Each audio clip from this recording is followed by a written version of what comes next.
Hello everybody.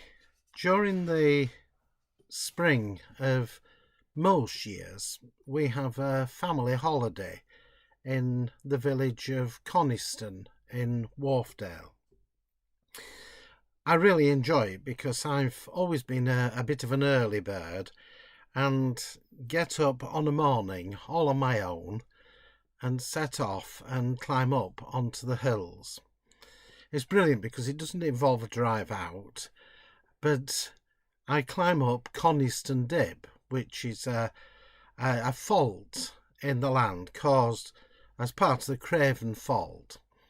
And it's quite a climb to get up to the top. And if you climb to the very top, the last little bit is almost sheer. And it's a bit like as far as I get with rock climbing. I'm getting to be an old man, and to be honest, that climb is really, really hard these days.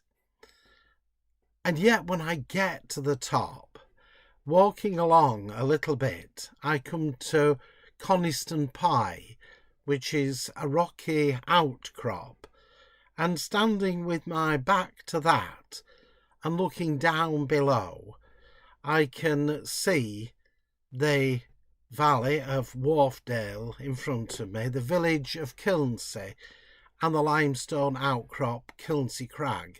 Looking down on it from above is just amazing.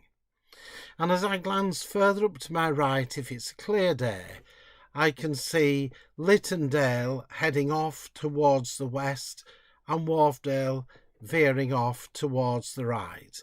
And I can see the rivers Skirfair and Wharfe meet together. It's one of my favourite views. And standing there completely on my own at the beginning of a new day is a wonderful experience. In January of each year in the Methodist Church, we have our covenant service in which we renew our covenant with God. We reflect on what it means to be disciples in the modern world. And as part of that prayer, there is a line that says, "Put me to suffering." Now that's in the old version. There's a much tamer version in our most recent book, but I deliberately keep that old version in the services I conduct. And I do that for a reason. And a lot of people, particularly those who've experienced horrible experiences in life, they come to that line, "Put me to suffering." And that is very difficult to say. And I understand that.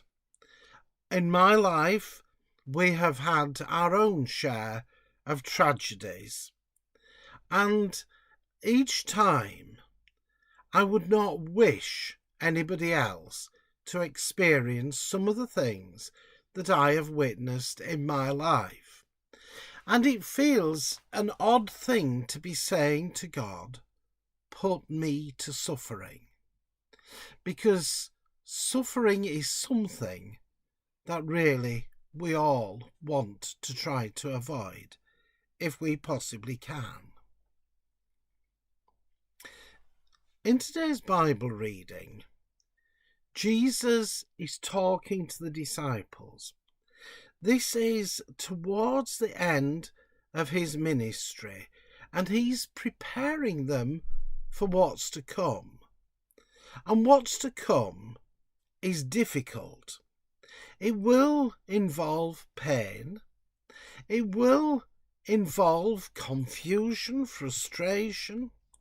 It will involve them seeing things that they simply do not understand and would prefer not to be experiencing. But Jesus knows that if they are to witness the glory of what we see today and we celebrate today, on Easter Day, then they have to experience the suffering that comes before it. And for Christ to enter into his glory, he needs to feel the physical pain of what he experiences on Good Friday. He needs to experience the mental agony of being despised by those he has come to love, to be rejected by the people that he expects to support him.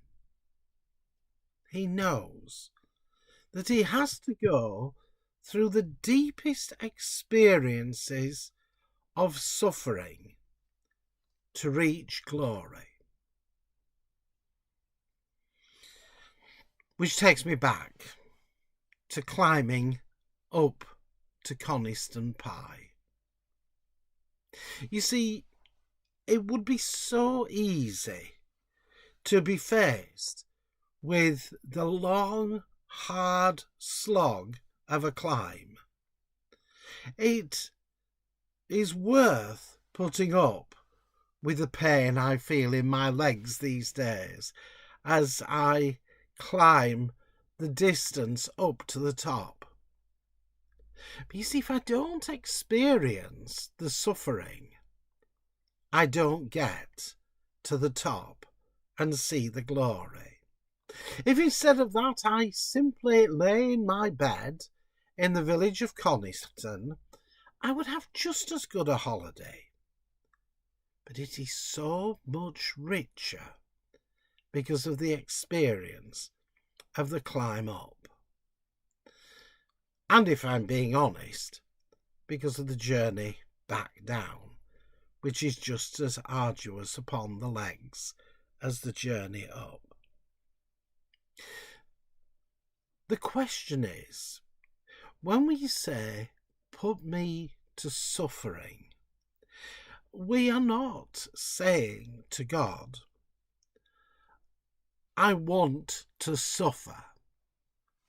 We are saying to God, if my journey of discipleship costs me, well, so be it. I'm prepared to pay that price. I'm prepared to do what it takes to get to where I need to be. And it doesn't matter whether it's a case of they let us after our name when we graduate from university. We kind of forget the pain that it took to get there.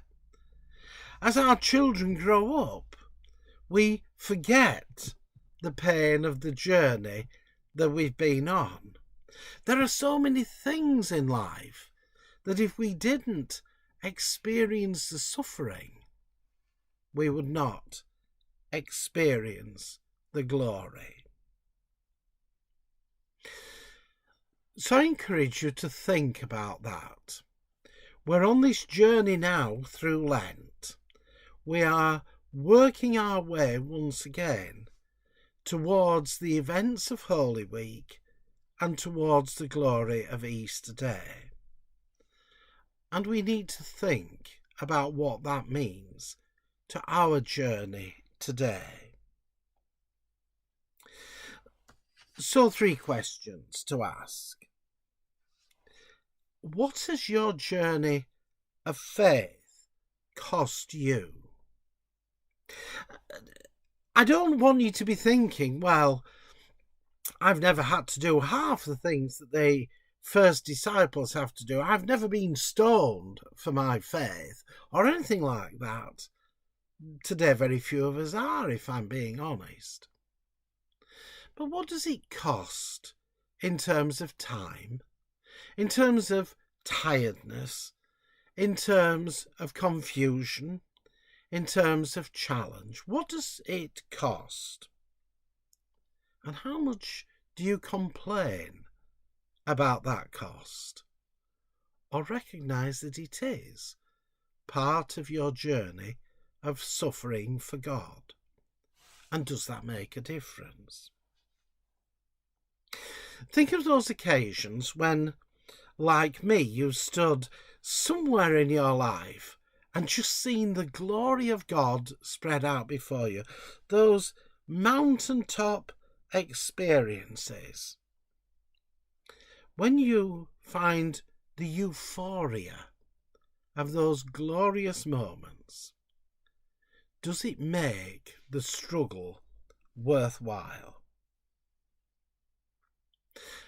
And finally, you may well have already experienced the covenant service for this year. But just think about those words. Put me to suffering. Is that very different to Jesus saying to the disciples, if anybody wants to become my follower, let them deny themselves, take up their cross, and follow me? What cross do you carry? And do you carry it willingly? Amen.